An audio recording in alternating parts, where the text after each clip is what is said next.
problème est la conséquence directe d'un État qui n'a jamais compris qu'il aurait dû se délester d'une partie du pouvoir au profit des entités infra-étatiques.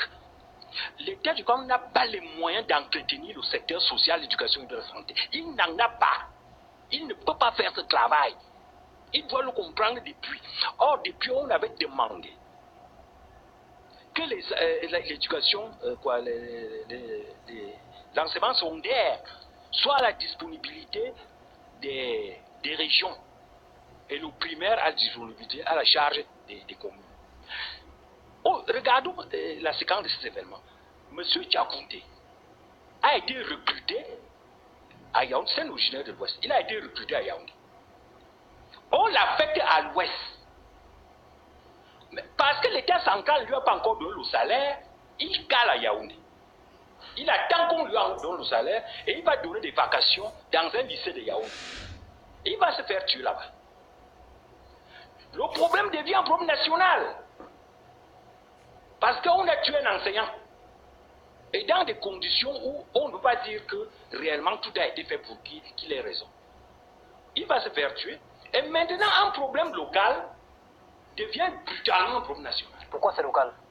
Non, c'est-à-dire, si ce monsieur avait été recruté par la région de l'Ouest et avait été fait tuer là-bas, on n'en serait pas là. Yaoundé avec des émeutes, des menaces, des meurtres, avec des anciens qui se regroupent, avec des conflits entre l'armée et les enfants, on n'en serait pas là. Ils auraient réglé ça là-bas. Hein? Et je dis donc pour moi, ces problèmes que j'ai d'ailleurs anticipés vont se multiplier, vont s'intensifier parce que l'État s'est mis en quête d'embrasser un secteur social alors qu'il n'a pas les moyens. On lui a dit non, prends une partie d'argent, l'argent que tu as pour le secteur secondaire, tu le remets aux régions, chaque région se débrouille en mobilisant d'autres ressources additionnelles. On ne va pas du matin jusqu'au soir transformer des petits problèmes en problèmes nationaux. Lors du représentant de 1000 instituteurs, on a lancé un concours de 1000 instituteurs au Cameroun. Et il y a eu 52 000 candidats qui avaient le quatrième. Ça a donné lieu au désordre. On a dit qu'on va recruter les 9000 instituteurs. Ça a donné lieu au désordre. Dernièrement, on a recruté 2000 enseignants de l'université. Ça a donné lieu au désordre. Vous voulez même qu'on aille jusqu'où un système incapable de résoudre les problèmes, il continue à persister, à multiplier le désordre dans le pays. Et il faut décentraliser et remettre les pouvoirs revenant aux régions, aux communes. Il faut leur remettre ce pouvoir-là et rapidement. Parce que vous allez nous conduire à l'abîme avec ce modèle. Ce modèle le désordre est partout, tous les jours. Les gens se plaignent de tout. Parce qu'on veut consacrer tous les pouvoirs et tout l'argent à Yaoundé.